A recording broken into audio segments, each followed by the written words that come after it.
You're listening to Catholic Family Podcast. We want to talk again about a little bit more of a cultural topic with Matt. And we want to talk about the severe drop and decline of the marriage and birth rates around the world. And before we get into any of the data, I don't know, Matt, do you have any opening comments on that? I think you're not married, Matt. I don't know if you're one proper to discuss this topic. No, I'm not. So gotta find you a wife. Any ladies out there? No, right. Anyone was right. Perhaps. I think very, very much perhaps. Yeah, I mean, talking about marriage rate, birth rate, the numbers are plummeting. And I think, when you and I were kind of chatting off air here, Kevin, and we were kind of saying, what do we want to talk about? And we brought this up and I was like, you know what? I think everything ties together. That was the original thought that I had. I remember I was driving home the other day from work and just thinking about this. And I was like, natural law is on every man's heart. Divine providence governs everything. And the way our world is turning away from God, the more we are inclined to turn away from things that are of God, and one of them being the sacrament of matrimony and children. And so I thought, I think with the introduction of contraception in the 60s, abortion, cohabitation, all of these are little jabs, I guess you can call them, that chip away at the purpose of marriage, right? Because if you look at what's the actual purpose of marriage, what does the church teach? The goal of marriage is to help your spouse get to heaven, of course, to sanctify each other and to be fruitful, have children. Once I am taught or told that, children are kind of a burden, I can have an abortion if I want, I should contracept. Well, suddenly the means of all this, marriage, is suddenly not so important anymore. It used to be, I want to have a family, I want to have children, I want to care for and provide for my spouse and my kids. What do? I get married. That's just how, natural law kind of governs itself. And now we're having an inverse. People are on contraception at I don't know what rates. Abortion is completely throwing the child out of the picture. And then once we remove the child from marriage, we've got a problem. And now we're being pumped. I pulled up some articles. The Atlantic, the newspaper The Atlantic, just 2 years ago, they had this headline. This is an actual headline, word for word. What becoming a parent really does to your happiness. Research has found that having children, listen to this, is terrible for your quality of life.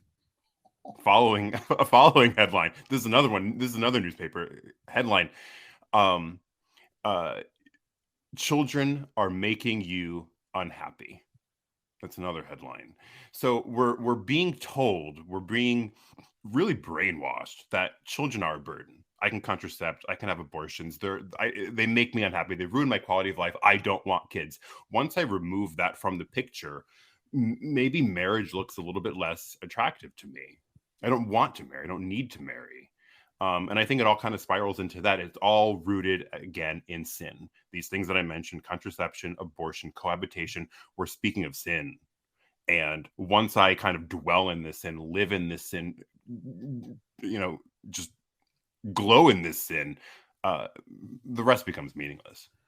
Well, and I'm going to take it even a step back because you're totally right. I mean, I agree with everything you're saying. I'm just going to take it a step back because I want to take it back to a topic we talked about last week, and that is Disney. And I think Disney has, for decades, instilled in our young people, in our children, the idea that I am what matters. Me first. Everything is me. I am the princess. I am the prince, and I should get whatever I want. I don't need the world to tell me what I should do. I don't want responsibilities. I don't want a family. I want to go and have adventure, and I want to go. And I mean, you think that these are really simple and they're really innocent. They're not.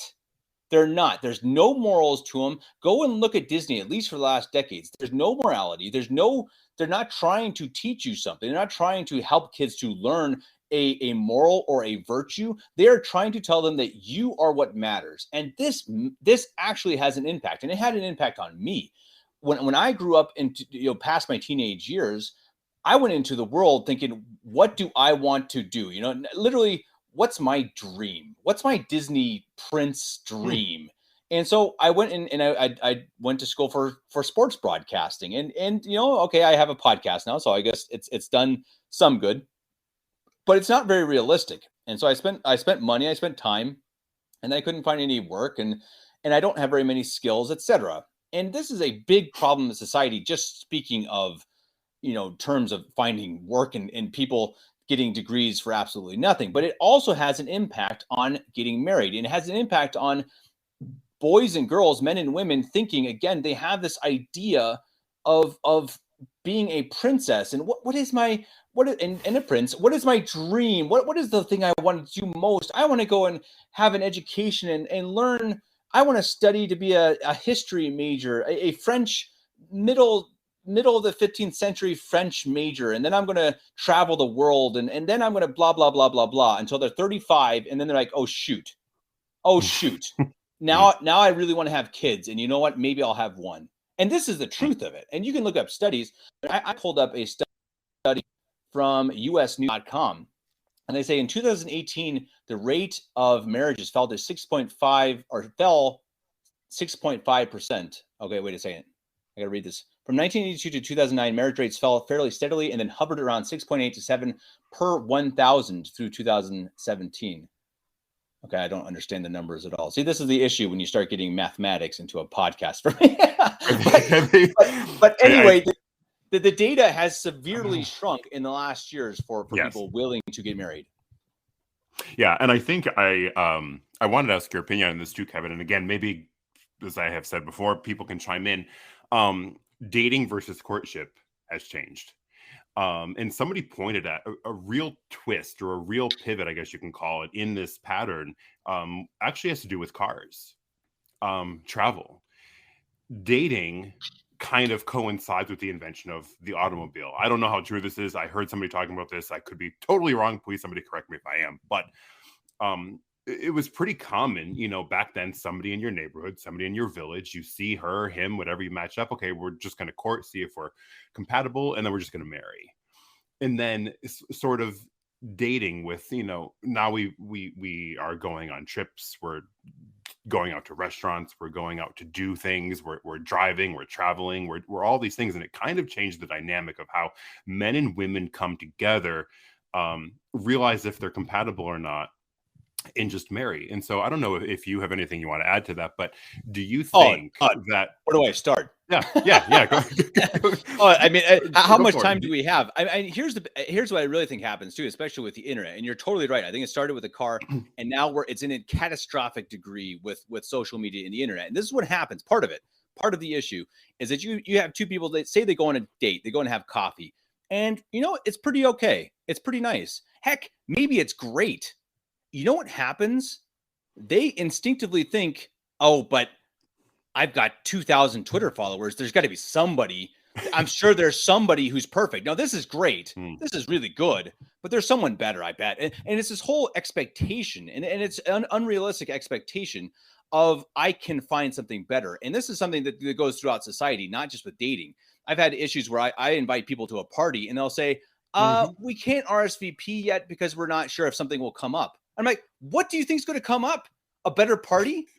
I'm serious. It's like, what's your point? I mean, just tell me yes or no. What's going to come up? And that's the same thing with these dating issues. Like, oh yeah, you're really nice. You're a great Catholic guy. You're pretty good looking. You have a good job, but and then fill in the blank. And it's a problem with both sexes. I think primarily with women, but men too. More of the men's problem is just being man enough to ask a girl out. Honestly, men have become women in terms of dating. And women have just become, well, no, there's too many options. I can go on the internet, and there's this guy I chatted on Facebook, and he is so cute. Oh my goodness. And they don't know anything about him. They never met him, but they know it's a possibility. So I totally agree with you that it started with a car, and it expanded this horizon of possibility. and this is a topic, again, I could talk about forever, because I think it's a huge issue with society in general, even with work. Back in the day, if my dad was a blacksmith, the likelihood of me being a blacksmith was pretty good. If I wasn't a blacksmith, okay, then I'd be a farmer or I'd be a soldier, etc. You had about 10 choices, maybe. Yeah. Now I've got about 1,000, and you know what? It stinks. It absolutely stinks, because most people either make the wrong choice or don't make a choice at all. Yeah. I do think, though, I agree with all that you said, and I think just the dynamics between the two people, the two sexes, has changed dramatically from where we were even 100 years ago. I mean, just actually a quick story, if I can share. This is what I've heard. I could be wrong, but the way my grandparents met. So my grandparents were born in 1921 and 1926, and my grandfather used to deliver milk. And so he would get up in the morning, he would grab his barrel or whatever that he had of all the jars of milk to deliver to the doors. And he was maybe 20 at the time. And one of the houses was my grandmother. And he noticed, this beautiful young Italian girl, 18 or so, at the home, and caught his eye, of course. And he basically said, "I'm going to marry her. I love her and I want to marry." And I think back then, and I think if I can kind of maybe take a little bit of different approach from what you're saying, is a good thing about Twitter and all these social media outlets is it's hard to find like-minded people nowadays. Whereas back then, in this neighborhood where where my family grew up and all of that, for the most part, everyone was Italian, everyone was Catholic, and there was no feminism yet. So this was easy. I have a young woman here who's Italian. She can cook for me, which is the plus. She's a Catholic. Everybody here was just Catholic at the time. And, what's feminism? So, I think that made it very easy. Like, you know what? Now I'm going to marry her. Today, you've got to weed all this stuff out. You've got to, how Catholic are you? Do you embrace feminism? There's so many things that now we have to weed out that wasn't the case before. You find somebody, you marry her because it's just what women were.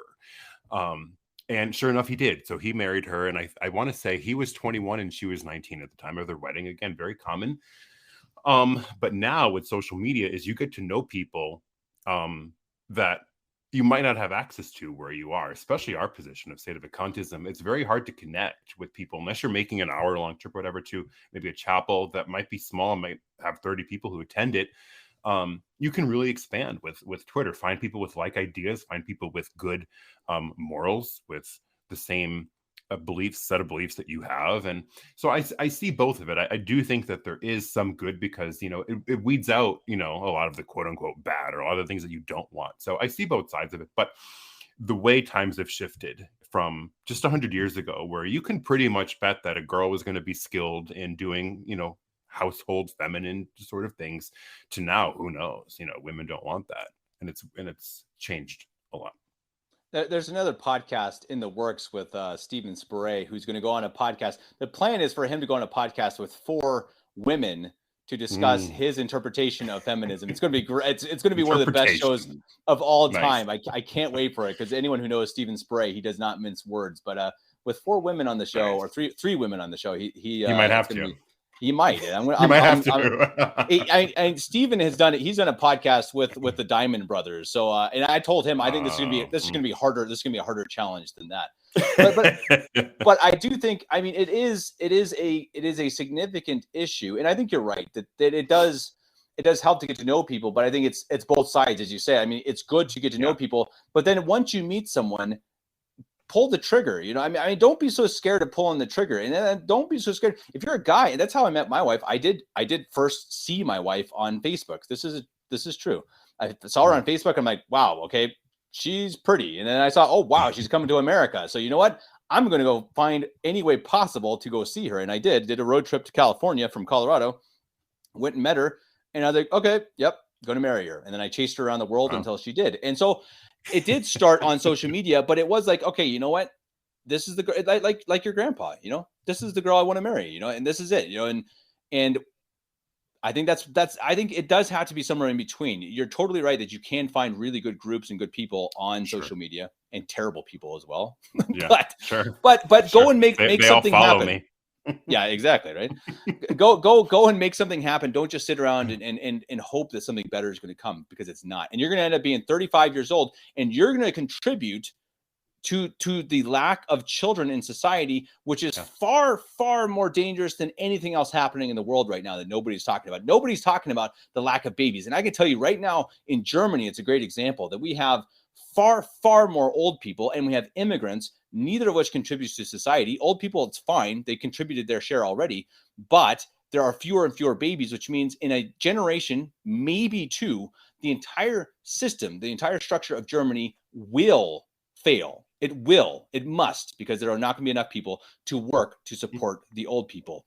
And that's the issue when, we stop having babies, we stop having families, we stop doing God's will, and we stop doing what God planned for us to do and have families. So if you're out there listening to this, I know it's not super easy to find a wife. We're going to find Matt a wife after this show. So anyone who's interested, send me an email. I'm going to hook you up with Matt right away. He's somewhere in the northeastern United States. So he is willing to drive. At least that's what he's told me. He's willing to drive, and he's a great cook. So he'll come and cook you some pasta. Oh, the best.